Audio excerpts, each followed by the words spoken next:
Pull to open. Yes, and what do you do? Excellent question. I don't know what you're talking about, but whatever it was, I have a feeling you just did it again. I walk in eternity. That's quite a god complex you have there. Dear Lord, how do you cope with all that ego? Well, that killed the mood. Here come the drums! So here it comes, the sound of drums. Here come the drums, here come the drums. Dun dun dun dun dun dun dun dun dun dun dun dun. Hello and welcome to Pull To Open, a podcast about Doctor Who that takes the entire show in random order. I'm Pete Paschal. And I'm Chris Taylor, and we are two journalists going through Doctor Who in very random order and enjoying watching it all over again, sometimes for the first time, and not in this case. In this case, we have our first proper return to the Matt Smith era, and it's been interesting. Yeah. So, looking forward to talking about that. We'll be looking forward to talking about the God Complex. That is the episode you've landed on, that we've landed on. And yeah, it was very interesting to revisit. And if you're anything like me last week, you're like, the God Complex? Which one was that one? Well, this one I found very memorable. It's very unusual, and where it starts and where it ends up, but we'll get to it. It's a good one. But the one thing I wanted to mention and just jump into is I wanted to say thank you all fans who are also following us on TikTok at Pull To Open on TikTok. It's been fantastic fun uploading videos there. We're trying to do more and more with every show, but the response has been great, especially to the last couple of episodes. The last one we did was Hellbent, and people have strong opinions, wouldn't you know, about Clara's final episode, and also how to pronounce Clara, which I've been told is not correct. It's actually Clara, which I did know, but I forgive my my Canadian accent. You know what? There are so many Clara splinters that I'm sure some of them are called Clara. Yeah. So I'll try to do better, guys. Clara. I mean, look, if she's going to run around the universe in an American diner, she can only expect that people are going to pronounce her name with an American twist. So I think that's fine. I think she had it coming. Oh boy, that's not. I'm gonna get in trouble for that one. Well, she's also running around with me, who aka Ashilda. So clearly, they both have this thing about having different names. So I feel like Clara is going to require different pronunciations of her name just to keep up with me. Yeah, absolutely. She's got a lot to share, having lived to the end of time, which we didn't get into too much in that episode, but how did she not just go nuts? How is she not a mad woman, having lived for trillions of years or whatever it was? But anyway. Rereading her diaries. Yeah. That's how we do it, people. Yeah, exactly. Just keep rereading them. Maybe she took out that memory card that she put in and just, she doesn't lose. Since she loses her memory. Yeah, that makes sense. Since she only has finite memory. She's okay. I'm sure by the end of the universe, she will have digitized all her diaries. And she's probably just sitting there waiting for the Doctor in the ruins of Gallifrey, kind of thumbing through, photographs of her diary pages in her phone. Because what else would you do?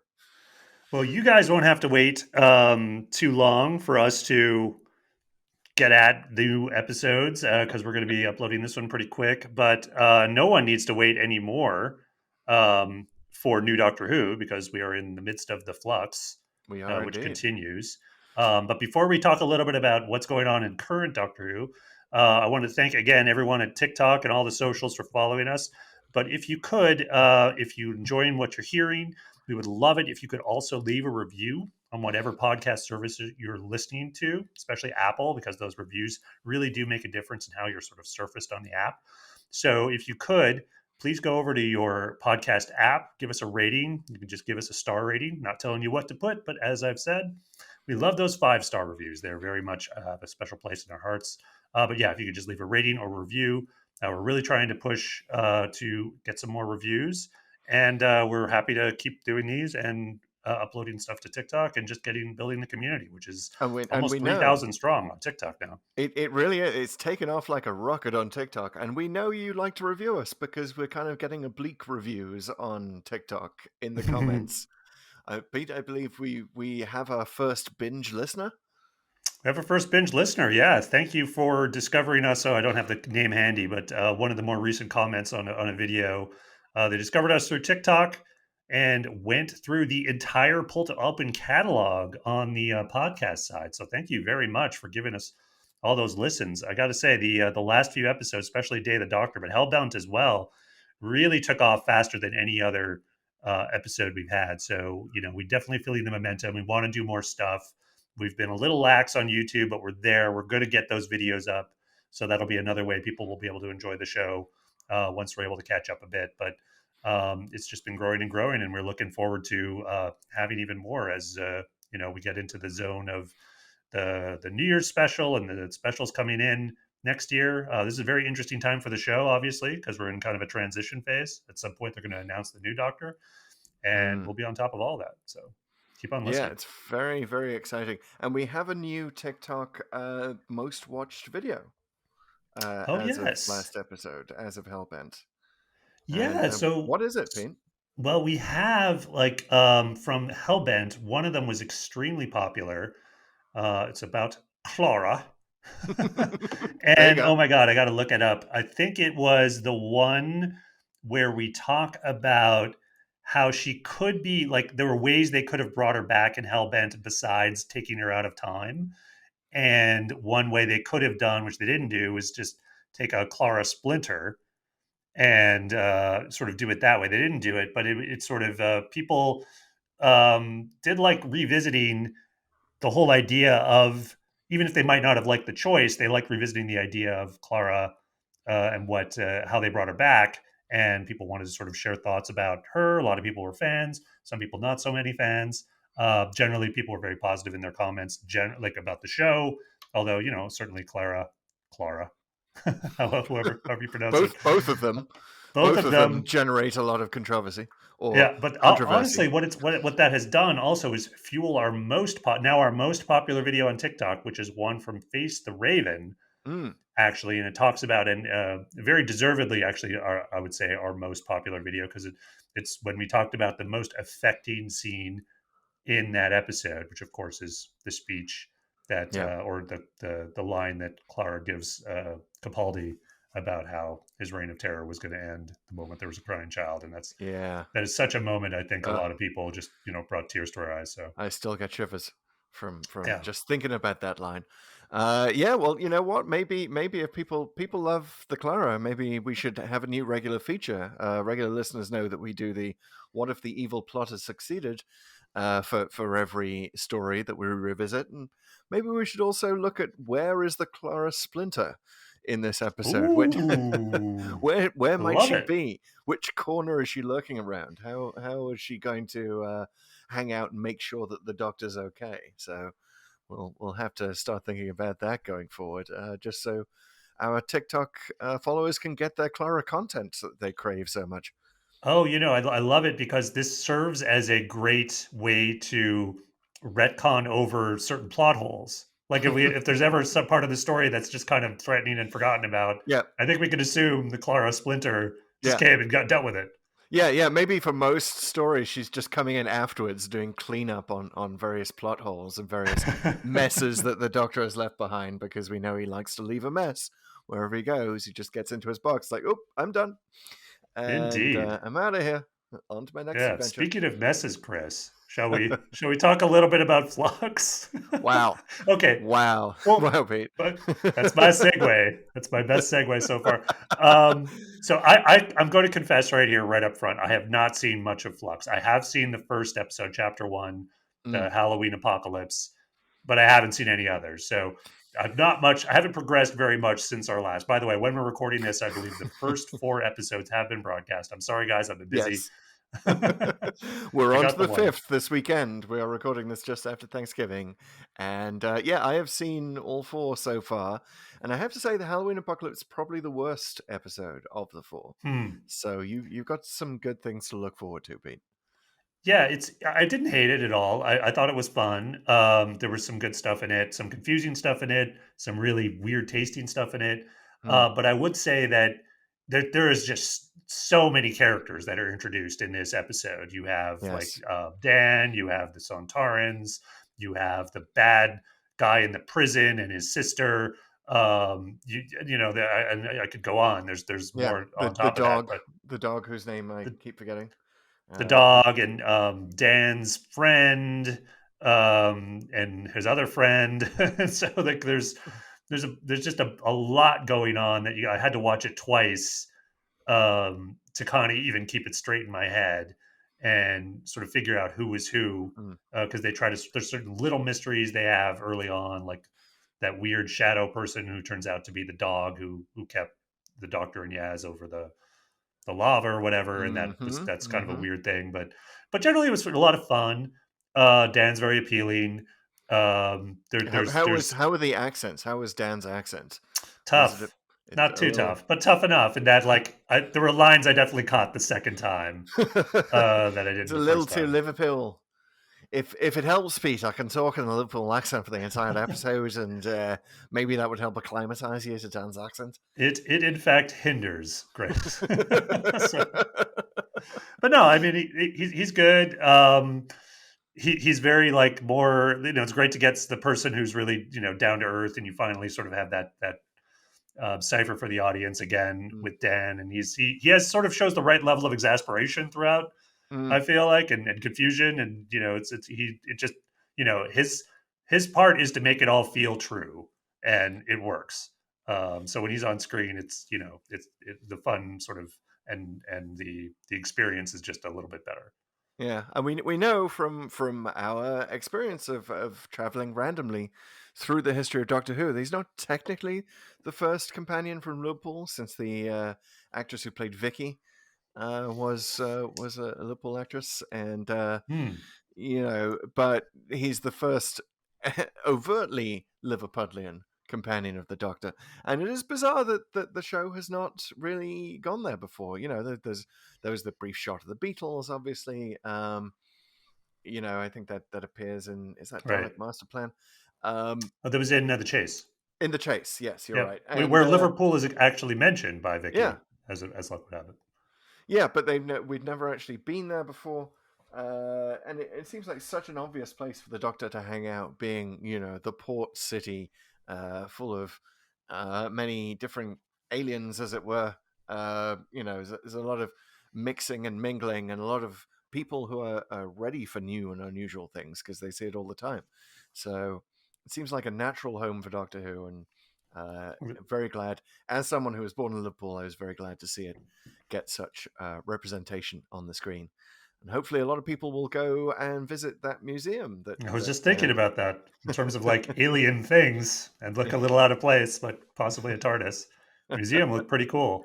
It's Have a you been to it, Chris? How long has it been there? yeah, I believe so. I go back to Liverpool regularly to visit my relatives there, and I cannot tell you exactly how long it's been there, but certainly since it was the city of culture. And speaking of weird alien things, you know how cities, when they're like designated the city of culture or whatever, European city of culture, they get a thing, and it's very much like how San Francisco has its hearts everywhere. Right. Giant painted hearts throughout the city. Liverpool, when it was the city of culture, had this thing called a super lamb banana, which I will never forget. Really sounds like it Sounds should rather be a rude. Doctor Who monster, but it is just this weird creature that's half lamb, half banana. And Okay. Sounds like something from like a Pertwee episode for some reason. yes, that would be perfect for it. But that was the sign, and you can still see all over Liverpool super lamb bananas. So hopefully they will feature in Flux at some point. So, Chris, having seen more of Flux than I have, is it fluxing in the right direction for you? It is. I'm a little concerned because it is, without spoiling anything, it's getting back to the sort of the new mystery about the Doctor and the Doctor's origins. We are going there, Okay. and yeah, there is a returning character. I'm not going to say much more than that, but I remember that when we were discussing at the end of last season, our big concern was that they were just sort of going to paper over the whole timeless children thing, the whole thing Right. with the Doctor working for the Division. They have not done that, and episode 4 ends on a marvelous cliffhanger that I cannot wait to discuss with you. But Nice. yeah, let's let's talk about that next time. Indeed, you keep the cliffhangers coming. Well, that sounds interesting. I'm intrigued, and I'm looking forward to fluxing it up in the coming weeks. But that is not what we're actually here to talk about today. Today, ladies and gentlemen, we're going back to the Matt Smith era. We are at Series 6, Episode 222 or 224 in the Pull to Open Codex. It is the God Complex. And Chris, Yeah. as we do with every episode Oh that we boy. do, we now have the part of the show we call TLDW, Too Long Doctor Who, where one of us summarizes the entire plot of the episode in record time. Oh boy. And I am so happy to be able to say it's not me. It is you this week. With no assistance, no open tabs, nothing to refer to. You're going to need to summarize what happens in the God Complex in 1 minute flat. Can you do it? Are you up for it? I'm a little rusty, Pete, because it's been I've had 2 episodes off from doing this. I know. Because of course we had the wonderful Lisa Stern in our Day of the Doctor episode doing our TLDW. So I think I'm ready. I think this is a fairly easy story to summarize. Famous last words. But we'll see. For new episodes, we give ourselves a minute. Per 50-minute episode. Right. So I'm feeling roughly confident. 30 seconds per like 25 minutes. That's kind of what that's our thing. Yeah. All right. Well, we're going to get going in just a few seconds. Need to take a breath, take a swig of water. Okay, yeah, swig of water. Okay, I'm ready. Get some flux from the time vortex. Feel it pass through you. I'm flexing. All right, I'm ready. All right, here we go. In 3, in 2, in 1, and go. Okay, so the Doctor, Amy, and Rory land in the TARDIS in this 1980s hotel. Only it turns out it's not a hotel.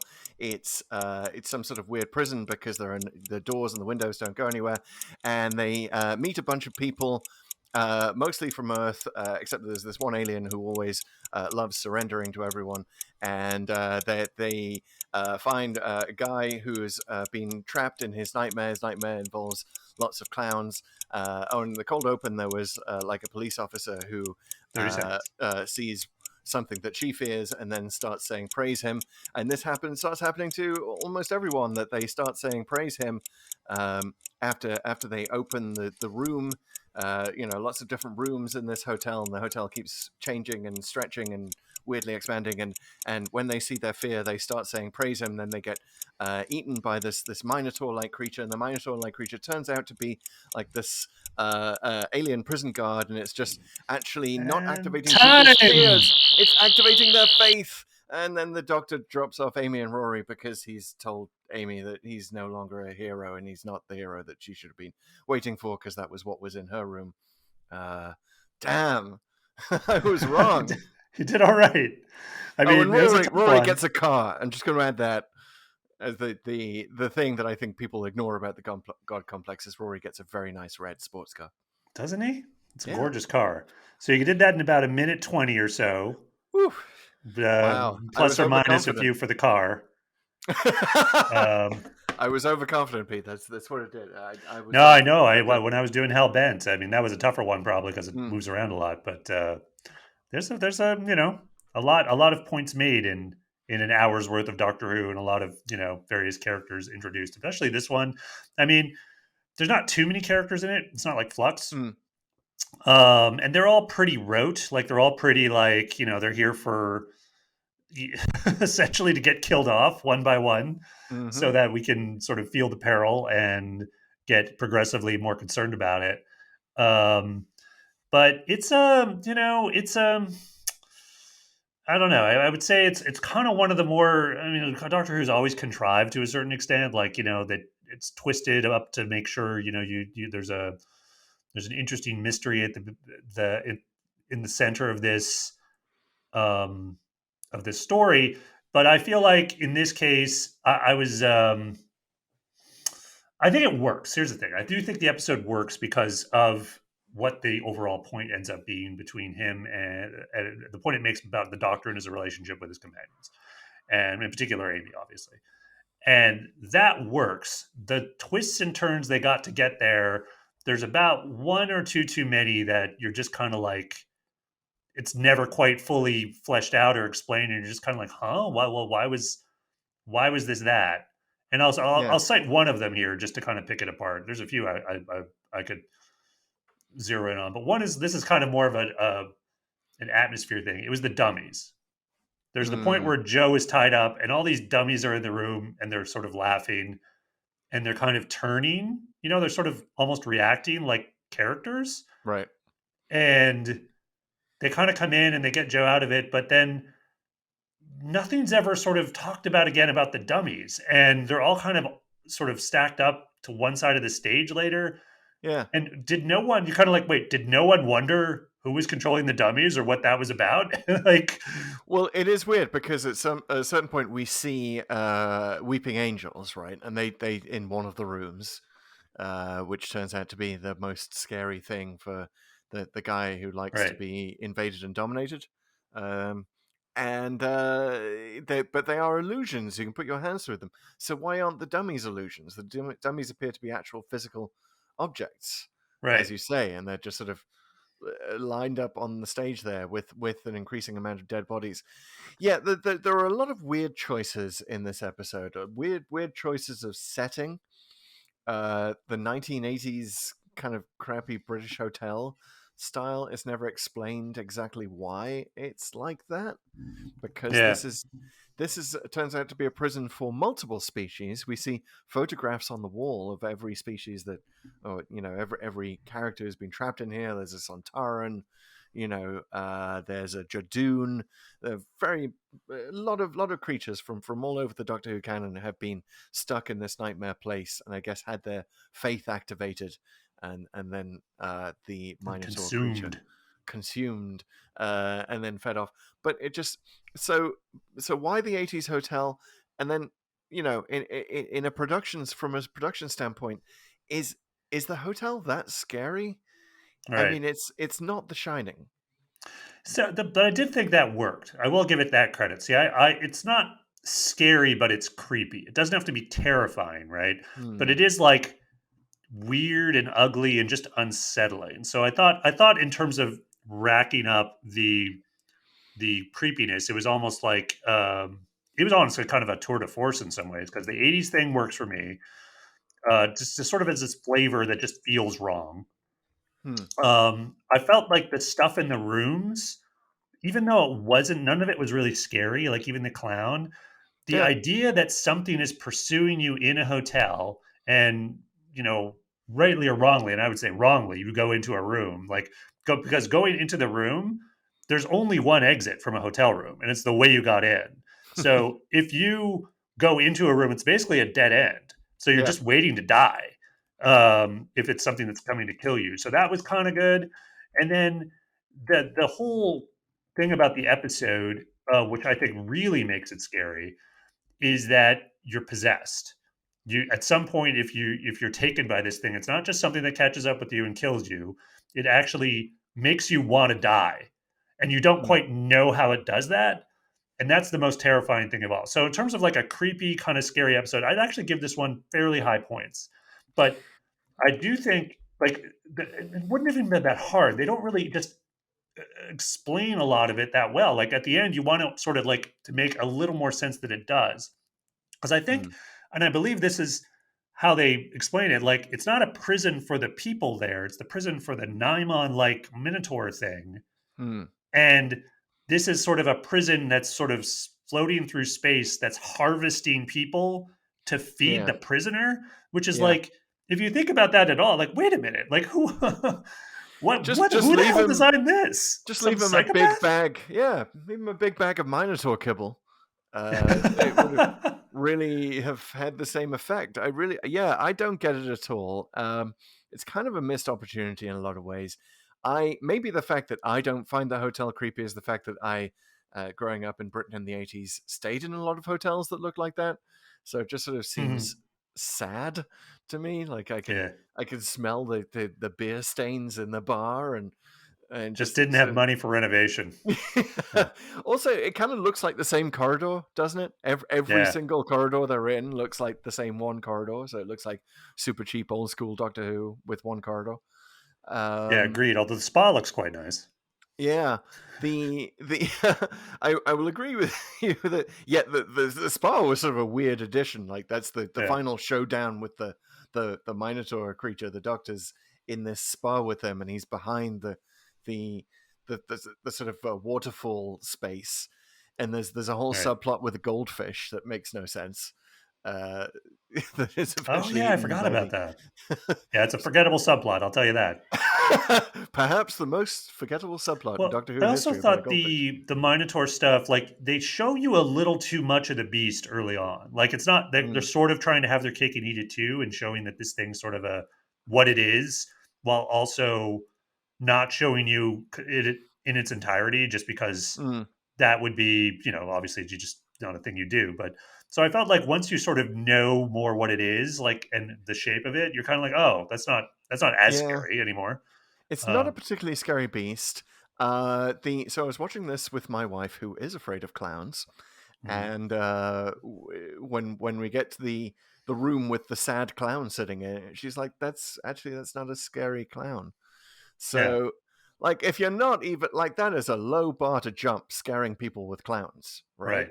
right. Especially in the era of it, that should not be hard. Especially that clown is holding a red balloon, very very redolent of it, and Yeah. the whole Stephen King thing. Um, and yet it didn't scare a person who was scared of clowns, right? And that's sort of how I feel about a lot of the rooms. They should be scary. Like, this is the whole episode has a 1984 feeling, Yeah. right? It's this idea of room 101. Whatever in there is the scariest thing in the world. And there's even another reference to 1984, by the way, when Joe says, "Here comes a chopper to chop off your head." That's Right. also a nursery rhyme used in 1984 to great effect by George Orwell. Not really particularly clear why it's being used here. Um, it is scary. The praise him part is scary, and that's classic Doctor Yeah. Who in terms of like you have a thing that you can just sort of say to each other on the playground the next day, which is just sort of you just randomly break into praise him. Right. Mhm. And in fact, my wife and I were doing that on the couch to each other watching this. We just like she turned to me at one point during the show and just said, "Praise him." Mhm. And I just said, "Praise him" back. You Yeah, and know, I think that works. I like the yeah. praise him bit where it's a thing that isn't uncommon, where it's like the verbal tick that signals Mm, you're in danger, and then the thing is coming or whatever. And I think in our run, the episode that also had not quite the same, but a similar kind of catchphrase where the evil's happening was invisible enemy, where it was contact has been made. oh yeah. And so that just sort of gives you an extra shudder. And certainly when Mm, it happens to Amy, it's a great moment. Um, so that was, like I say, I give it points for scaring you with the less obvious stuff, because I yeah. completely agree with you that none of the stuff in the rooms is scary. And the only thing that's interesting about any of that, in my view, was well, there were two things. There was Amy's, where she's a little girl again, waiting Mm, for the doctor who's never going to come, yep, and that's a then scary thing. Yeah. which again wasn't scary per se, but it is like, oh, you just feel sad and like, oh, of course that's your thing. And the other one was the doctors, which just makes Yeah. you interested, because you're like, what does he see? It's just, and I forget what he says. He says, who else would it be? Something Oh like yeah, that. who else would it be? Of course. Yeah. So the Doctor goes into a room number 11, which Mm, the 11th Doctor, as he still is, this being pre-war Doctor, walks in, and we hear the sound of the cloister bells, right. and which is interesting. So, couple of interesting reasons why the randomizer has taken us here from Hellbent. First of all, now we know what the cloister bells are. We know their origin on Gallifrey. Mhm. It's not just the TARDIS signaling its intent that there's something scary about to happen, or some grave danger. It's actually an effect of the Matrix. Um, Mhm. And so that's what's going on in room 11. But again, just like Hellbent, one of my complaints about Hellbent was that it sort of points at a lot of Doctor mythology without kind of daring to go there. Like it there's a one reference to the TV movie and the idea that Doctor may be half human, and we were lamenting the fact that the Doctor says, "Does it matter?" when we're like, "Yes, it matters." So once again, here is an episode that uses the cloister bells and gets into this whole thing of like, oh, it's Doctor mythology right here. What is the one thing that scares the Doctor? And we're not told. Again, it takes the easy way out. Yeah, we're not told. I think that's deliberate. Obviously, it's deliberate. But I mean, in terms of like, did Moffat even know what was in there by thinking about when he reveals it at the end of Time of the Doctor or in Time of the Doctor? We don't have to spoil it here. We'll spoil this episode, but not necessarily future ones. So I think, in other words, I think that was all a setup for that. The problem with it is, I don't think it works for this episode, right? Because it's like, is he? They never really answer. Is he frightened of things? Does he have a faith? They kind of allude to it, but they never say he does or what it is. Because Amy just asked him at the end, "Well, you had a room. You clearly have a fear," and he thought the place or the Naimon beast wanted something from you. What was it? And he just glossed over. Yeah, It's just of no. course. And I don't think it's satisfyingly explained by the reveal in the Time of the Doctor either, right? It just seems one of those things that's sort of calculated to make long-term fans go, ooh, was it the Valiard? Was it, I don't know, was it the Dream Lord? Right. Was it someone? So here's the interesting thing. The title of the episode is The God Complex, which is a reference to narcissistic personality disorder. And we're never quite told, like, obviously the Minotaur prisoner creature is supposed to be kind of like a god, and they praise him, although and it's complex. Yeah. The god with the extra complexity. But obviously there's sort of supposed to be this reference to the Doctor as God, which is something that New Who has investigated a lot. And there's the whole scene where the Minotaur, when he's dying, he's like, how horrible it is to be a creature in a cage or a creature in a labyrinth or whatever it is, An with ancient blood all creature. over your hands, with blood on your hands, and how hard that would be. And actually, that was longing for death, something like that. Longing for death. Oh, here we go. An ancient creature drenched in the blood of the innocent, drifting in space through an endless shifting maze. For such a creature, death would be a gift. And then the Minotaur then tells the Doctor, who's not talking about himself, but then the Doctor. Now this was the first line that Toby Whithouse, who wrote the episode, wrote when he was planning it. So it's clearly from the very beginning intended to be a commentary on the Doctor himself. But it doesn't quite follow through. It doesn't. I mean, his potential new companion, we should mention, we haven't mentioned her at all. Rita, right, is a woman in this episode who kind of is, the best of the gang that they meet in the hotel, and the Doctor definitely starts flirting with her, if that's the right word for what the I Doctor think it's the right word. The way he does it, like a new companion. Yeah, he's clearly looking her new companion. He does this sort of "call me" sign, like he's like, "Call me." You could be the next one. You could replace Amy. Well, I thought that was one of the best. That was the funniest stuff in the episode. So Amy, with regret, you're fired. So that was wonderful, and so nicely mirrored by the fact that Amy and Rory do actually leave, although it turns out to be temporary at the end of the episode. But she also has this line about, why do you, the Doctor, think that it's your role to come in and save us? Like, that's kind of a weird thing. And of course, we, the audience, look at that and say, oh yeah, that is kind of a weird thing. The Doctor always does this, and maybe that is a bit sort of, maybe is Gallifrey explaining us all the time.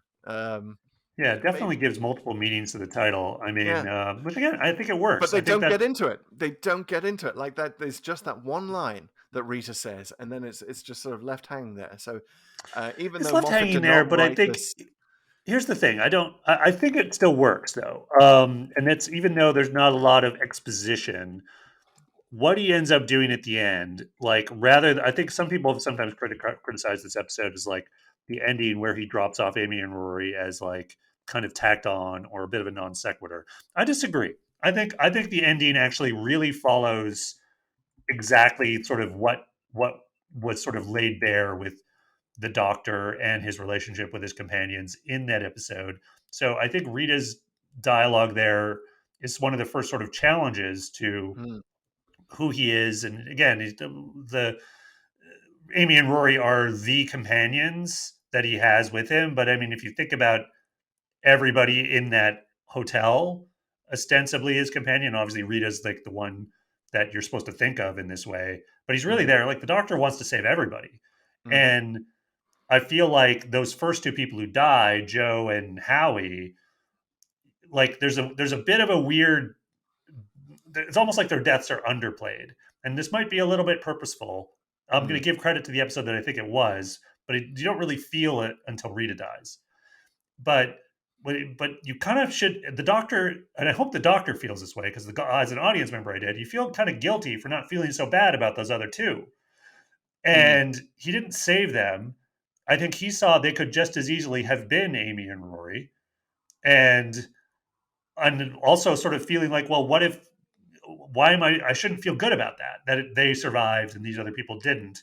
And so he has a bit of a crisis of faith. In other words, in himself and what he's doing, and he's like, okay, I can't do this anymore, and with you guys, and he basically does something somewhat out of care. Like he doesn't usually do this. Usually it's the companions who leave. He just like kicks them out for their safety. mm. Um, which works, and I could get into a little bit. I think it actually works in terms of their arc with the Doctor as well, because we all know it wasn't the end for them. Right. They keep coming back around, and I think it like you almost think like could you not decide, Stephen Moffat, whether you wanted to keep these people around or not? And he eventually they come back around, and I feel like when a lot of episodes are like they're it's written in a way that they don't choose to be together, right? Like the Daleks Mm, kidnap them, and he's pulled in for some other reason in the Wedding of River Song. Um, but when they get back together in the Power of Three, and I will spoil that episode a bit, yeah. I think that's a good bookend to this episode because then they go in eyes wide open. They're basically like, look, we're linked. We belong with you, and this is our lives, and we're going in choosing to be with you and live this life of danger and adventure, knowing our luck's going to run out someday, and it does eventually. Like in the very next Mm. episode, like it's a the time of the or was Angels Take Manhattan. Angels Take Um, Manhattan, yeah. Angels Take Manhattan is foreshadowed in this episode, where Hmm. the Doctor says something like, "I don't want to be standing over your grave one day." Yes. And you're like, wow, okay, did Moffat know that was that his plan, that Amy and Rory would be sent back in time by the angels in the next season, and the Doctor would be standing over their grave? um like how much of a long game was he playing here? Yeah. Maybe Kind of I don't know. Like fascinating. we'd have to ask. Like, did he know that he wanted them to leave that way with the Angels? I think Mm. he probably would have at this point. Actually. It does seem a bit too coincidental for it to be anything other than planned. Knowing Moffat, who does like to plan a lot of things in advance, and then annoyingly doesn't plan a lot of things in advance, and just sort of Yeah. throws in random ideas at the last minute. Um, but So yeah, I it like does. I Yeah, like the character arc here yeah. in the sort of grand pantheon of Amy and Rory in terms of how this works as an episode. Uh, like Mm, it's mostly I think it's mostly a pass. It mostly works, but we've gone into like parts of like we've only actually explored parts of why this episode doesn't work logically. Like it's like the hotel sort of reconfigures itself, and I guess that's because it's kind of like a holodeck, but it's mm, never really clear why it's doing that. Like in the sense of like, are you actively working against the people in there? And if you are, why as like this the hotel, I guess, why are you letting them stay together? I feel mm, like they sort of get to know the configuration of the hotel a little bit, and that works for them. And they even set up a trap for the Nymon creature. But how could you even Yeah. do that if the walls keep shifting? Like how do you even know where anything is? And we don't Like, even get a moment of the walls shifting, right? So it just that contributes to the feeling that they shot this in one corridor and one reception area and one stairwell, right? It yeah. really just feels like there are just those three locations, apart from inside the room. Amazingly, I read up on the episode and discovered most of the hotel areas were a set. Like I just sort of assumed that Hmm. they found the crappiest '80s hotel that they could possibly find. Uh, Lit They all it can't be like diners. but they lit it like crazy. I think that was the other big mistake in the setting in this episode. It's like that every single light is on. This must be the brightest hotel, the brightest crappy '80s hotel that I think anyone has ever stayed in. And Wow. just sort of They like weren't that's even part. LEDs back then. Think of the power bill. I know, I know, and like maybe if the lights went off at some point, like okay, the lights do flicker in the room with the angels in, True. uh, Yeah. which is like the only time the lights flicker. But it's like, come on, people, it's Scary Hotel 101. Gotta have the lights either down low or flickering or out in some corridor, right? Play around Hmm. with light. But no, this whole episode is so brightly lit. You're like, oh, please turn it down. Like, I don't want to see the monster that clearly. Yeah, it's almost like they were challenging themselves to make it scary, even though it was so well lit. Like, this is the thing. It's like, no, didn't work, guys. Didn't pull it off. You're not Wes Craven. But at least I no longer feel bad for like location scouts on this episode. I thought Yeah, that they just sort of it was a bad location thing. No, it was they actually built a crappy 80s hotel set. I do want to talk about Howie, sure. who doesn't get a lot of play. You mentioned him briefly. So he's a blogger, Hmm. right? And he's kind of a proto QAnon conspiracy theorist character Doesn't come who, across that way, strangely. I yeah. he's supposed to And be, but I feel like we're told he's a conspiracy theorist more than he is a conspiracy theorist. yeah, well, it's a very sort of 2011 look at conspiracy theorists, as in, Right. aren't they cute? Not, oh my god, these people are destroying the country and refusing to get vaccines and invading the capital. No, this is when we just sort of patted conspiracy theory bloggers on the head and said, oh, isn't that sweet? That he even says something at one point. He says, like, the internet told me so, or the internet told me this, right? He's Right. clearly an internet conspiracy theorist nerd of a certain type. But I actually liked him. Yeah, he felt more real to me as a character than almost any of the others. And it's partly because when he does start saying praise him, he has this Hmm. wonderful moment where it just sort of bursts out of him. Right? It just Right. praise him, and it just obviously within the confines of the show, this is it's supposed to be a thing that you are joyous about, you're rapturous about when you finally get to saying praise him, and he really got that across, and I don't feel like any of the other victims did, and I think it would have been a lot stronger if they'd all had it just sort of burst out of them, because I was strangely unmoved by Rita's death. She I has know this it whole happens a sort little of too fast. it does happen really fast, and it just sort of like a lot of the episodes seems kind of disconnected, like a series of Hmm. scenes that were strung together.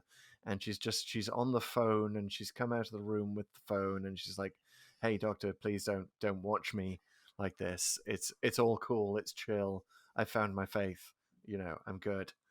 and Yeah. uh and the doctor turns the screen off so he doesn't see it, and Rory sort of averts his face from the screen, and you're like, you get the sense it was supposed to be a lot scarier a death than it actually was. Yeah, well, that's another thing. Okay, so I agree with about the Howie stuff. That he was a better played victim of all of them. I also particularly liked his dialogue with what's the alien's name again? Um, Gibbous, is that right? Yeah. He was like where he's trying to sort of get him to free him, and he's just sounds really diabolical almost. Who's to say I didn't overpower you? Like Mm-hmm. really playing on the weaknesses of that. So that was good. That was probably one of the better exchanges of the whole thing. But all the stuff with Rita, I mean, like she's fun, I like the sort of the tease, and then when she just sort of disappears at one point, and again we like her, but there's just not a lot. Oh, where am I going with this? With yeah, Well, you save me, don't Chris. necessarily. Rita's great, but you don't necessarily feel that she's a fully fledged companion. You don't like. You get the sense the episode wants you to believe that she could be, the next Amy and Rory. Hmm. And she's in many ways she's sort of a proto Yaz. Oh yeah, that's As true. a character, she has Because a she lot of talks the about the same. Muslim version of hell, right? Yes, which is very interesting, and that's where she believes they are. But she also has this sort of bright, sunny disposition and very can-do attitude, very companionish. And I don't know why it doesn't quite work. Maybe because we're used to like not emotionally identifying with all the people the Doctor meet because they usually meet a grisly end, so we kind of protect ourselves when we see it. But yeah, it also just like I think she could have made a great companion, but I don't think she's given a lot of a great showcase in this episode. She doesn't have a lot to do actually. Yeah. Well, other notable things about the episode, there's another Star Trek reference. So Ooh, I remember what? when I thought for a moment that the only Star Trek reference might have been the bit in Lie of the either The Land. Lie of the Land, or Yeah, there was another one in that season. No, yeah. the one of the girls in Howie's fear room teases him that he knows Klingon or something like Oh that. So yes, what's Klingon for loser? yeah, yeah, exactly. And that's Howie's nightmare. Poor Howie. See that kind of That's dials rough. up your sympathy for the guy as well. Yeah, Um, absolutely. So then there's also the woman at the beginning who we only see the doctor and Amy and Rory never meet her, but her name is Lucy Hayward. She was yes. actually originally in the script, she was supposed to be Lucy Miller, but that someone stepped in and probably Nick Briggs and said like, "Whoa, that's the name of a companion in Big Finish, so Ah, don't use Lucy Miller." yeah, Lucy Hayward, who's sort of a who's the police officer in Torchwood? Yeah, Oh yeah. Sorry, Gwen. the Eve Miles character. I forget her Yeah, name. Oh, I Gwen. should know that. How could we not know this? Uh, Gwen, I think it right is Gwen. the Gwen yes. Cooper. Gwen Cooper has a very Gwen Cooper kind of feel, and Hmm. it's just sort of a random police officer, and we never hear of her again. We just see the Doctor reads her diary, which is Yeah. again supposed to be a moment that has greater emotional resonance than it does, Well, because we just she conveniently decides to start keeping a diary, or right when she's about to be murdered, so that people can pick up the sheets later. That was the other yeah. thing. That was the other point I was trying to get across earlier. Okay, so again, like the logical things you can pick, like it almost feels unfair to keep picking at Mm, the logic here. So we're shooting fish in a barrel here. the beast kills people, but there's not a mark on them. So there's, I'll accept that for whatever reason, the beast has to touch them to do it, but there's not a mark on them. Mm. And some of the bodies are taken and some aren't. Like where are the rest of the bodies of all those people that they saw on the drawing or the pictures? Yeah, But and then there's a point where I think Joe is the one that's been dragged away for part of it, but then he's just left for no reason. Like, like what? The beast thought it couldn't handle the people coming to him, so they decided to drop it. Maybe it couldn't, because maybe that's ultimately the takeaway we're supposed to have, is that the beast is actually physically very weak. yeah. Like it can't overpower anybody. Yeah, Um, so we get the scenes with three times we get the scenes with the corpses being laid out among the dolls, which just as you say, as you mentioned earlier about the dolls, just raises more questions than it answers. yeah. And there are a lot of logical leaps that you have to make. There's a lot of holes that you have to fill in this episode, including this notion that faith is the response to fear, which Mm, may be an obvious connection for some people. It wasn't for me. Maybe I wasn't. I was raised Church of England, so I was, as we say in Britain, that's kind of like being raised agnostic. And it just it's not a very strong religious influence in your life. If you remember the famous Eddie Izzard sketch about the Church of England, cake or death. There are no fundamentalists in the Church of England because they'd be going around chanting cake or death. So yeah, maybe in my mind, it's just not connected, like as a natural opposite, Yeah. So maybe they needed to do a little bit more work in this episode to make us draw that connection. Like obviously, when people are scared, they turn to their faith, and that's what the monster feeds on. Yeah, it just a lot of stuff like that. We also, going back to Rita, we don't get to see what's in her room. So we don't get to see what's in the doctor's room. We don't get to see what's in Well, didn't we Rory's see room. her father giving her a hard time about Marx or something like that? Wasn't that? Yeah, we have a random PE teacher as well at some point. You're right. Yeah, she does. We do get to see her parents kind of get on her case a little Yeah, bit. that she didn't get good marks or something like that, which Yeah. sounds a little stereotypical too. But Again, yes, bit of a trope. Immigrant parents. yeah. Yeah, so Then the that's not PE great. teacher is a weird one. That is really Mm. random because there's a point where Rory says, or the doctor and Rory have an exchange, and they sort of conclude that Rory isn't really scared of anything, which is like, okay, settle down.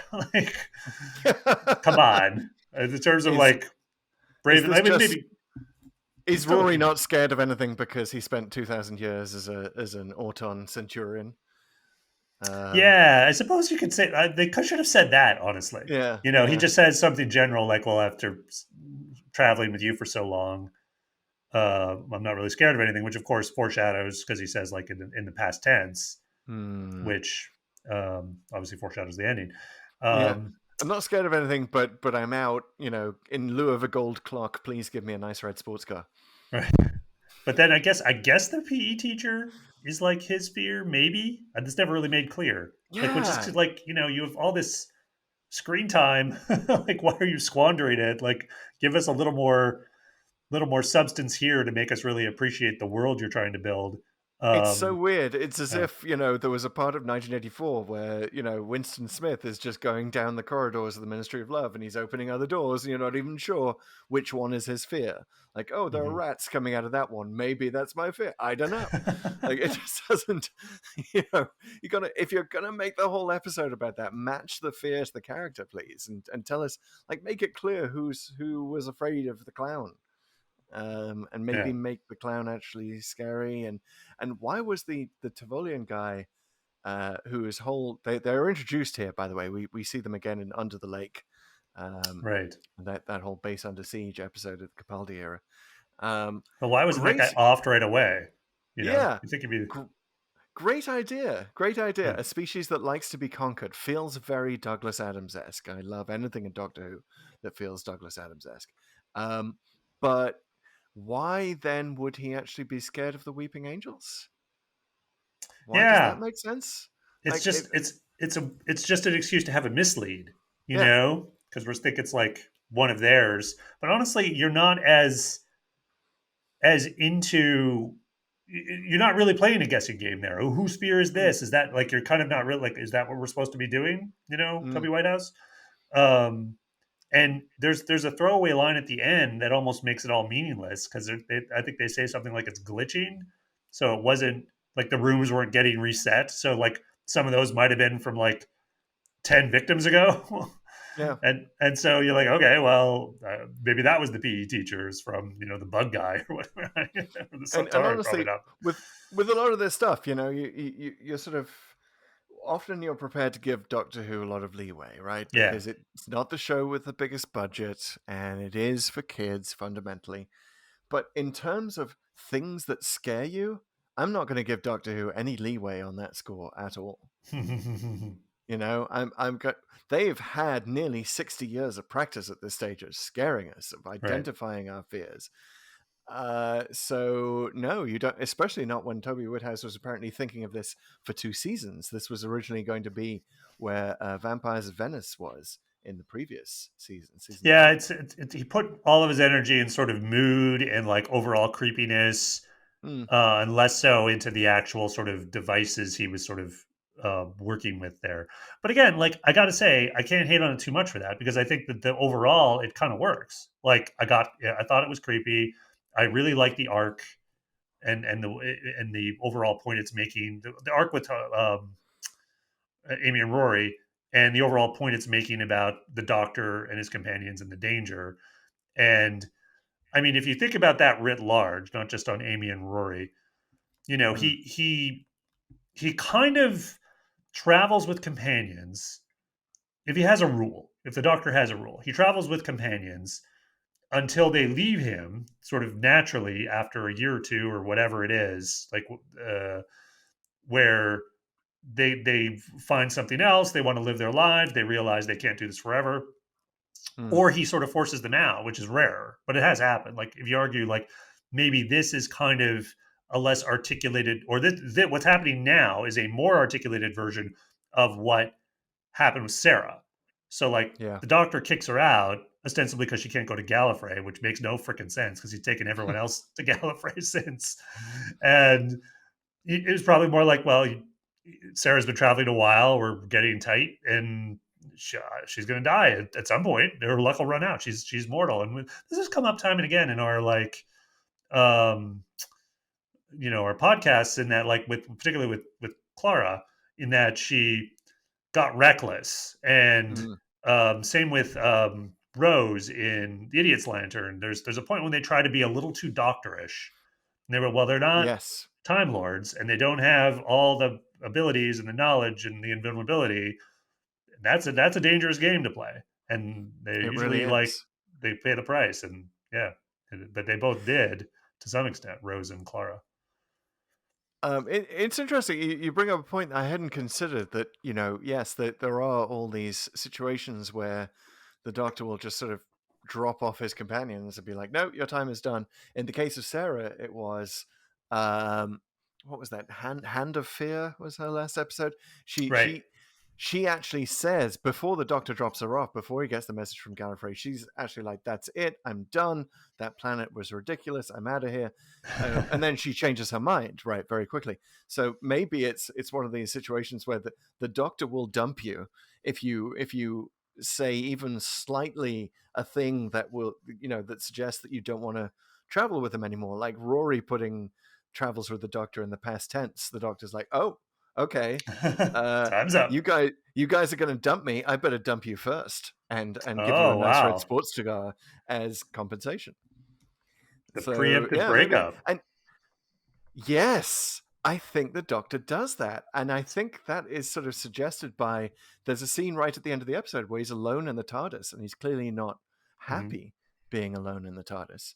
Yeah. Kind of has a little bit of a mini breakdown for the Doctor in there. This is the So you thing. got He to knows wonder, he should yeah. not be alone. He knows that. I mean, he's had Mm, enough times mm, where he's been alone and hasn't gone well. And the 10th Doctor, though, towards the end, that was kind of all about that with the waters of Mars and just generally like traveling alone and sort of going to a darker place, as dark as David Tennant could be, which yeah, isn't that yeah, dark in some ways. But, thematically, I got it. So we all kind of yeah. understand, and I think he understands even better than he did probably in his, the classic series, that he needs companions. It's just that he's got to figure out this bargain with them that they can only stay a while before again, their luck will run out. So that might be another take on why it's this revolving door. Um, partly because Yeah, the Doctor I really is feel like emotionally immature, but also because he actually genuinely fears that they're going to die if they stay with him too long. all these hundreds of years, and the Doctor still has not kind of come up with a kind of legal boilerplate contract for you to sign when you get on board the TARDIS. I really feel like there should be some contract. First of all, clause 1, you voluntarily assume the risk of death. Death, Right. dismemberment, or being trapped in an alternate universe. These are all possible outcomes. You may be dislocated in time and time locked so that I cannot save you and I'll be standing over your grave. Rule You may one: be it is splintered in my always this timeline. dangerous. Sorry. But yeah, there are all these outcomes to traveling in the TARDIS, and it should be an overarching theme of the show, and it's mentioned a lot, but it's not. Don't feel like it's given the gravitas that it Yeah. deserves. That this is a lonely man in a box. or at least does he say "madman in a box" in this Well, episode? I forget if he actually says the line, but it is obviously a very Yeah, neat. No, he does. He does when he's trying to talk yeah. Amy into shattering her faith in him. Yes, and Oh it yeah, is. I'm just a It's a madman in really. a box. I Which don't think this was. Yeah, I don't think this was necessarily deliberate when Moffat wrote the 11th hour, but it does nicely bookend that as well, where he says at the end of that episode, it's such a great quote. It's one of the best quotes. Whereas Amy Pond, there's something you better understand about me because it's important, and one day your life may depend on it. I am definitely a madman with a box, and it's a which great line. It's fun, and yeah. it's honestly one of the best moments in. I mean, we'll talk about the 11th hour when we get to it, and there's a lot to be praised about that episode. But just Smith's performance right there is so like perfect, and he just wins her over and the viewer over instantly because he's so fun and so like into. And it's like, okay, of course I'm going with this guy. Um, I but hadn't realized, by the way, how much a recurring line that is. And of course, right, we've been to Dark Water, Death and Heaven, and so we know that that is the conclusion of Capaldi's first season. Is that he spends the whole season asking whether or not he's a good man. No, I'm just a madman in a box. Right? That's the. But I didn't realize how much that had recurred in the Smith era as well. Like, so it's yeah, kind of not really even a spoiler when he realizes it as Capaldi. it's very much a Moffat-y thing. I mean, Moffat Mm. loves that description. I think, Madman in a Box, I think it gives him a bit more of a license to take his sort of fairy tale take on the Doctor and the show. That it's just this sort of magical thing. And you could end up anywhere and pull anything you want out of it. And that's a great approach. And it really works for him. But I did like that this was a nice little bookend to that because it's sort of Mm. like it's also the other side to it, right? You are a madman in a box. This is it's not good in this case. Yep. Like you're not actually someone who can help me here. Like I'm going to get out of this simply by not believing in you anymore. And so yeah, it was a fitting end. I think again all that worked. I wish it was a little more logical. I wish I was a little more into the actual goings on of the episode. Um, but generally, I came out sort of on the right side of this one. I would give it sort of a thumbs up overall. How about you? Well, I'm going to say thumbs sideways, probably mostly down because of the execution of the episode. I think so. So we've encountered a lot of the benefits of traveling randomly through the Doctor's timeline as we've been doing.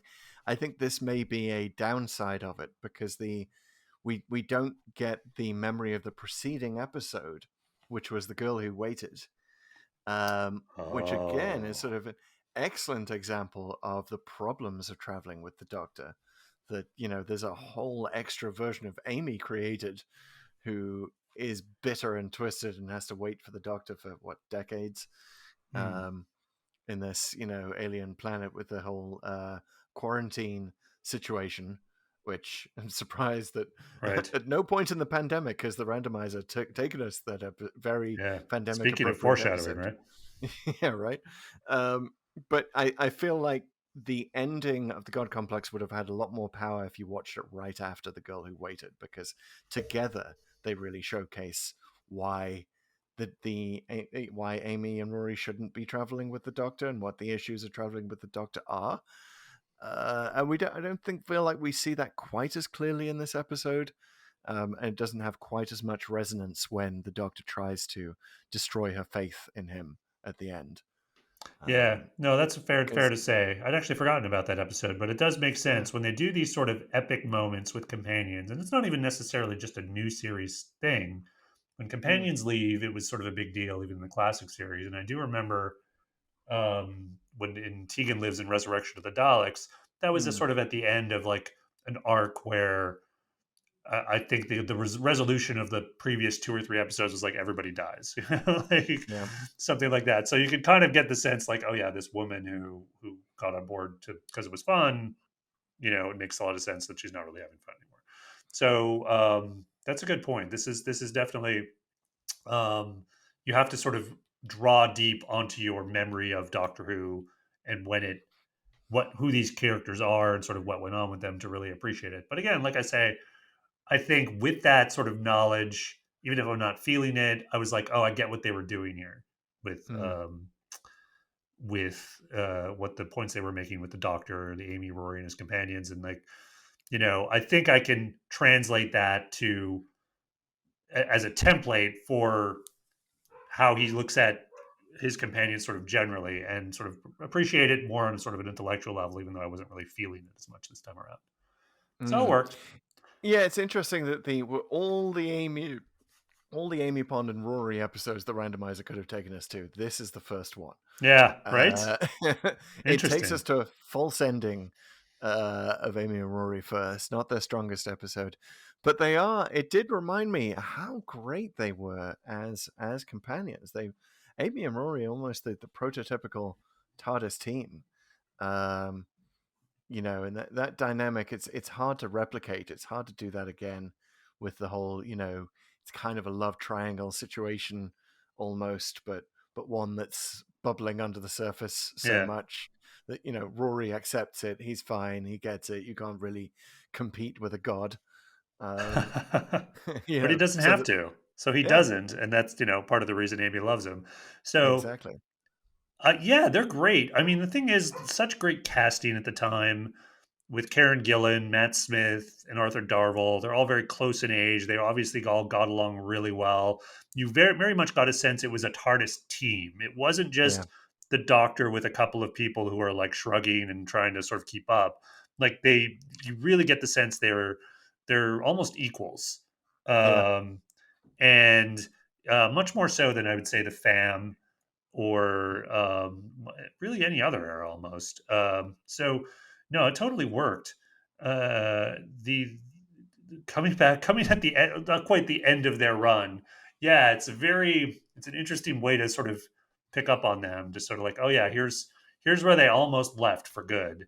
And I Mm-hmm. remember thinking at the time, like the Doctor doesn't really have like traditional companion relationships as much anymore. It probably took me a little while into the Clara era, because it was like this was sort of the beginning of the comings and goings of Amy and Rory, Mm. and then Clara never quite fully got on board the TARDIS. So I kind of thought like, oh, is this the new normal, that companions just kind of like They have hang day out and jobs. have an apartment and a room in the TARDIS and just kind of go back and forth? And I think that was kind of a bit of a Moffat-y thing that he sort of defended by saying, well, he wrote these characters a certain way, and they simply wouldn't do that. But yeah, I don't know. You sort of like, it's the modern companion. You want it all, right? You want your regular life and your Doctor life, and you can have them both. It's just it doesn't really work that quite so well. Yeah. Yeah, it was definitely not the end. It was so clearly not the end. If you'd Yeah, been watching the whole season, you knew that we had to get to the impossible astronaut stage. yeah, We have to figure out how the Doctor dies by the shores of Lake Silencio. Um, which obviously that was coming up in the Wedding of River Song 2 episodes down the line. So it was sort of quite obviously the this is the moment where the band gets off stage after before playing their greatest hit. Are they going to come back for an encore? I think they might. well, this is the Especially thing. This is why it was good to see this episode out of sequence, because Mhm. the bad taste that some of those choices made in my mouth throughout that season, like for example, um, the sort of the baby getting away and then realizing it's River, and then like Amy seemingly like not quite being okay with, but acquiescing to the idea of like, okay, I'm never going to raise my child. I'm Mm. never going to get to do that. That never sat well with me. Like I was just like, no, he was supposed to get her back, and he never really did. And I was still kind of smarting from that. These weird sort of choices Moffat made in terms of telling an interesting, twisty, turny story, but just like, no, that didn't work. So being able to look at it now and try to sort of appreciate this sort of as a standalone without that baggage, that it sort of cuts both ways, right? One, you don't get Mm. the previous episode and sort of feeling the emotional arc of the season, but there's a good side of that too, because there were some bad choices made, I will say, in season 6. Yeah. Yeah, I don't know. I'm more of a season 6 fan than a lot of people. I love the team of Amy, Rory, the Doctor, and River. I think they make a great little mixed up family, and would actually have loved to have seen more seasons of them all traveling together. Yeah, no, I don't want me to slam the entire season. I think it does have Mm, some real classics, and we'll get to them. We'll get to them eventually. mm. But just the couple of beats there of like, oh yeah, that you suddenly reminded me the whole thing of where the child is. Uh, you discover it's River. They have to go, and the doctor promises he's going to go find her. They do, but then they don't actually. She never gets her back as a baby, which is like, oh, Yeah. okay, Again, that didn't must work. be time locked. Must be. All right, Chris, what would have happened had the evil plot succeeded? Yeah, okay. So I've been dreading this part of the show. What even is the evil plot? The evil plot is to provide food for the Minotaur. Again, we've established he just can't be fed Minotaur kibble. He has to receive people who are activating their faith because they're afraid of something. Well, if the evil plot Right? succeeded, I think it's probably simple. It's just Amy dies. They Yeah. don't get to her in time. They don't figure it out fast enough. Amy's killed by the Minotaur, the And Naimon. So then what? yeah, the cousin of the Naimon. Yeah, then what? Then does it go? Does it keep eating people? Does it go after Rory? Um, Well, Rory would have a breakdown. Rory would be hell bent on hell bent ah, on revenge and want to kill yes, this thing. I think you would have the Doctor and Rory figuring out what to do, getting this thing at their mercy, and probably you'd have the Doctor holding it back. yeah. But then I think the thing would die anyway, right? Because it was on its last legs, and Yeah, so it's probably going to die anyway. Rory tells us he's not scared of anything, and if we do indeed encounter Rory's room, then he clearly isn't. So he's not going to be faith food. The Doctor just kind of looks in the room, is like, oh yeah, of course it's you. Doesn't seem very afraid of whatever's in his room 101 or room 11. Um, so I don't see him being Minotaur food either. So the Minotaur was just eventually starved to death. Um, well, unless the uh, thing gets in orbit around somewhere else and hoovers up some more people to be food for this Yeah, thing, which I guess is how they designed the prison. Again, makes no sense. But um, no, I think they would work overtime to stop this thing. Like because they would just Rory just out of sheer revenge. yeah, So they would do it. They'd sort of shut the place down. The thing yeah. would The probably Minotaur, start dying because it couldn't harvest anyone anymore. There would it's be never some, actually a threat, right? It's yeah. already dying, so you never feel that level of threat from it, Hmm. which kind of maybe it goes hand in hand with the lack of scariness in any of the rooms. Uh, but yeah, I think that you're right. The most interesting outcome of this is uh, widower Rory. And what does that look like? What does he do? Does the Doctor feel like he has to take Rory with him on his adventures going forward because he's got nothing left back on Earth? And Why would Rory he's want to do that though? yeah, Rory, I think, would just be bitter and just want to leave. yeah. Would he still want his sports car? I don't think so. Or maybe Yeah, he would, and doubtful. maybe he'd just sort of spend a lot of time drinking and driving at high speeds. Um, Well, you maybe know, maybe then Rory becomes like the villain of the next season or the yeah. rest of the season, and is like Oh, he essentially becomes the Doctor Who version of like Baron Zemo, who wants to yes. take out Time Lords and supernatural stuff, and wants to like make sure people can just live normal lives. Oh Or maybe God. he just becomes an agent of the Master or something. That's a great kind of season that never was. Is vengeful Rory, Hmm. drawing on all of his past history. Maybe he can call up Auton Rory. Yeah, he's Um, got 2,000 years experience. He knows where all the yes, bodies are buried. literally. Yeah, Yeah, he would be a great sort of antagonist for the Doctor. I really want to see that because yeah. Arthur Darvill has such range. I was actually just listening to the Sandman audio on Audible. Really wonderful plays based on the Sandman graphic novels by Neil Gaiman, in which Rory plays William Shakespeare. Oh, Arthur Darvill nice. plays William Shakespeare, and yeah, he's such a talented actor, and he barely gets to do anything in Doctor Who except sort of play this mousy guy who kind of eventually saves the day every so often. Yeah, it's too bad. I don't Um, think it would yeah, be totally correct, but I know he obviously was in Broadchurch, And Yes. so Chris Chibnall obviously was worked with it. Maybe it'd be nice to see Rory again, maybe in one of the specials next year. Yes. And they could all kind of like come back and I don't know. I guess Give us a could you different do a side of solo Rory. Rory? Does Rory work without Amy though? I don't Well, know. it could be a Splinter version of Rory. It could be the Auton version of Rory. I'm still There you not go, 100% Auton Rory. clear I love on. it. Still not 100% clear on how Auton Rory became real Rory again. I think it was something to do with the recombobulation of the universe in the end of time. Not the end of time. The Big Bang. Yeah, no, it was a Big Bang. Yes. Yeah. So many universe reboots in the show. So little time to sort them out. So God, yeah, I'd love to see Rory back. That would be great. More Rory. But maybe you'd get a very different and darker version of the Wedding of River Song for sure. Oh yes. Because I mean, Rory might actually be wanting to do what the Doctor does in Hellbent and sort of go back in time and kind of pluck Amy out of death, seconds Ooh. before her death, and get another TARDIS and go off traveling with her. Now Or sort of that's recover older Amy somehow from the previous yes. episode, so that he can Mm. somehow, Ooh, still have a yes. wife out of it, even though she's Or considerably older. going earlier in the season, Ganger Amy. Ooh, yeah. All these So many versions, yeah. opportunities here.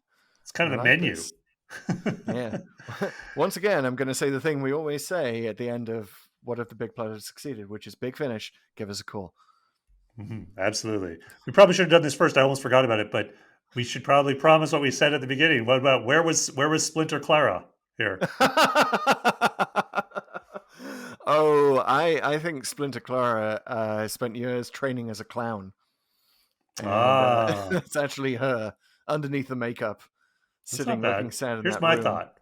Yeah. She fills in at least one of the plot holes, which is that if this prison is reconfiguring its walls to screw with these guys, why does it keep them together? Maybe Clara is sort of operating that in the background and sort of the service chamber on that the space prison, and is just making sure the group can stay together to put together what this thing is, and the Doctor can save everybody just in the nick of time, or everybody left anyway. So do you think Splinter Clara is really a neutral force in the Doctor's life at this point, because she herself, or at least her first Splinter, in terms of Oswald, Oswin? Oswin, the Dalek, the Asylum of the Dalek Splinter, is about to enter the scene. So she knows she has to nudge the Doctor towards the first Clara Splinter. So I feel like she's not a neutral party. And maybe if she is directing this whole thing from behind the scenes, she is nudging it towards a state where where Amy and Rory will leave the TARDIS. So set the Clara stage for can come her. in. I like that. Yeah, exactly. Yeah, if you want to get really technical, you could say you got to do Splinter Clara where she was, but also then you'd have to where was the great intelligence as well, because it came back and was okay, I'm going to screw with the Doctor and turn all of his victories into losses. But Clara comes back. We all know how that turns out. She just comes and I'd foils forgotten that's the whole reason for jumping into the timeline in the first place. Yeah, she's actually trying to prevent an evil plot from succeeding herself. Exactly. So anyway, I think she's in the back there, in the back of the spaceship, making sure that the team can stay together. That's my theory. I'm sticking to it. Yep. And she would know how to make an 80s British hotel look particularly crappy. Yeah. There's a lot of baggage, so to speak, that she carries. Okay, better call for bell service. All right, guys. That is the God Complex. I think you've got a plunger. You said you had a plunger sideways. My plunger was up just barely. So we're gonna go with that. I think a Dalek an original idea and an Ogron an execution. I'll take that.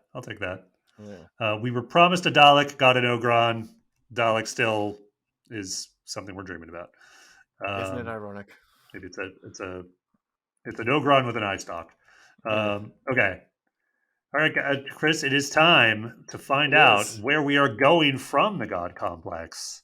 And so we're going to have to pull out the Doctor Who randomizer and which Yeah. constitutes two devices, two separate devices. The Codex, which shows the entirety of Doctor Who as a television series.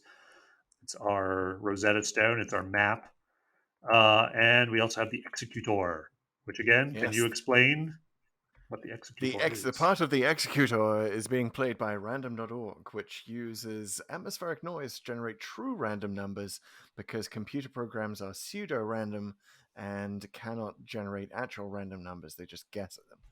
But random.org uses atoms bouncing around the atmosphere, and which is a wonderful application of true randomness. And boy, has it been random so far. It's been pretty random, although that's, you know, the randomizer has some preferences. We can tell. It loves Capaldi. Loves Capaldi. It doesn't love Matt Smith because well, other than Day of the Doctor, it took us to a very middling Matt Smith episode. There are certain doctors it just doesn't believe in the existence of at all. We haven't had any 6 or 7 or 8, obviously, or 9. And we just had a ton of Capaldi, quite a surprising amount of Hartnell. It also loves episodes where there's more than one character named Lethbridge Stewart. Whether that's 2 versions of our beloved Brigadier, or even perhaps the Brigadier and his daughter. 2 versions of Kate in the Day of the Doctor, obviously. It's even if you look at Death in Heaven, they're both in it. Yep. Yeah, that's right. And it's possibly the most direct lineage in the Lethbridge Stewart family indicated in that episode. But anyway, we are not yet counting Flux as our 298th story.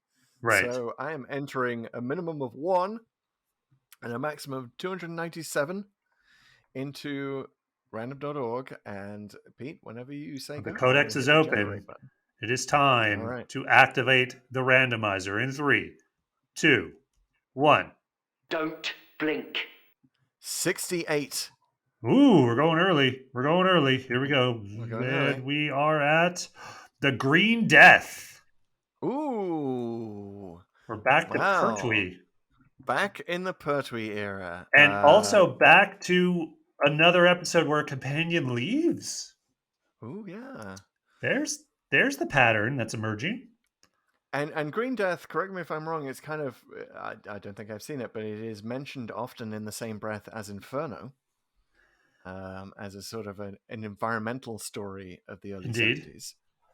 And the randomizer wants to draw our attention to the destruction of the planet. Yes, absolutely. It's definitely got some interesting sci-fi themes here, very much of the era.